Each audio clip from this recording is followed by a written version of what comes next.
Energy policy is one of the most central things we can actually make a difference with in addressing both long-term goals of climate change mitigation and the short-range goals of sustainability.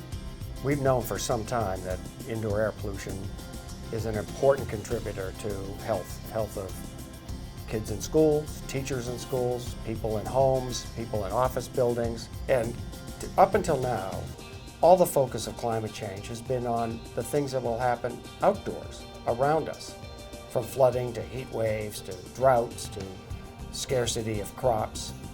But in reality, we spend, as individuals, we spend 80 to 90% of our time indoors. A troubling statistic is reflected by the fact that since we negotiated the Kyoto Protocol in the late 1990s, the International Climate Agreement to address this problem, we've seen emissions grow 2.5 times faster than they did in the decade before the Kyoto negotiations. What this suggests then is that large international agreements with ambitious goals aren't going to actually have a big impact on the climate. What's more important are the actions we take. As most things begin at Harvard, it comes from inspirations of bright young students.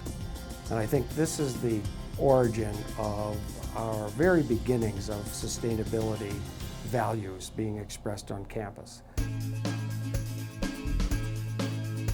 So what can a business do to really make a difference in terms of climate change or the water crisis or the waste?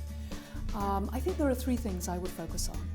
The first is the potential to tighten up your operations.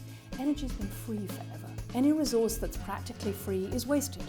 Many organizations are finding if they simply focus on conservation, on better operations, on their supply chain, that can make a huge difference. The second is that this crisis opens opportunities for new products and services. So companies are selling software to help you manage your energy. They're selling offsets. A company like Zipcar is selling you a car you don't need to own all the time. So there's a whole variety of new products and services that are starting to emerge now that I think represent a huge opportunity. And third and last, I think this really represents an opportunity to bring the mission of the organization in line with what individuals care about. This is a crisis that particularly the new generation really cares about.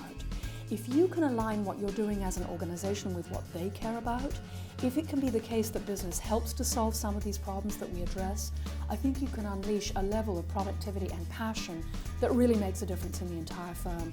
And we're starting to see that in a wide range of organizations. I teach leadership at Harvard Business School. And when I talk about leadership, the fundamental building blocks are vision, priorities, and then there are a number of roles leaders play in achieving vision and priorities, but one of them is aligning the organization, getting everybody on the same page. And what we do at the Office of Sustainability and the Greenhouse Gas Emissions Executive Committee is make sure that we have a clear vision, very clear priorities, and we get everybody on the same page. And we do that by having representatives from every school, and we work together. And so that feeds right in to the building blocks of what we talk about in leadership.